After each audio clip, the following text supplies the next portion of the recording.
पश्चिम बंगाल में गर्मियों की छुट्टियां खत्म होने के बाद जैसे ही सोमवार को स्कूल और मदरसे खुले तो सरकार ने एक नया नियम लागू कर दिया, जिसे लेकर अल्पसंख्यक समाज में काफी चर्चा शुरू हो गई है। अल्पसंख्यक मामलों के विभाग के तहत आने वाले करीब 1600 मदरसों में सुबह की प्रार्थना के दौरान राष्ट्रगान के साथ साथ वंदे मातरम गाने का निर्देश दिया गया है। सरकार के इस अचानक आए फैसले को लेकर अब मुस्लिम समुदाय और मदरसा कमेटियों के भीतर से अलग अलग तरह के रिएक्शंस और चिंताएं सामने आ रही है।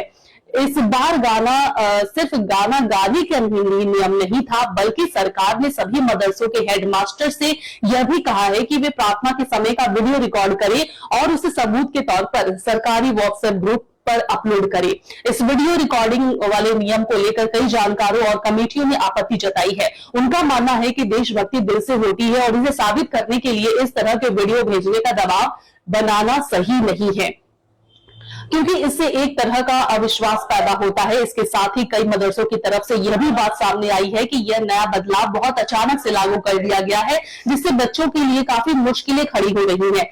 शिक्षकों का कहना है कि बच्चों को इस गीत के छंद यानी अंतरा का पीडीएफ तो दे दिया गया है फाइल, लेकिन उन्हें यह गाना अच्छी तरह से याद नहीं है, इसीलिए फिलहाल साउंड सिस्टम पर गाना बजाकर बच्चों को साथ गाने के लिए कहा जा रहा है। इसके अलावा मुस्लिम समाज के कई संगठनों का हमेशा से यह रोक रहा है कि वंदे मातरम के कुछ हिस्से उनकी धार्मिक आस्था के मुताबिक मेल नहीं खाते, क्योंकि वे अपनी आस्था के अनुसार ईश्वर के सिवा किसी और की वंदना नहीं कर सकते। ऐसे में इस गीत को अनिवार्य करने से बच्चों और उनके परिवारों के मन में एक अजीब सी हिचकिचाहट और असहजता माहौल बन गया है।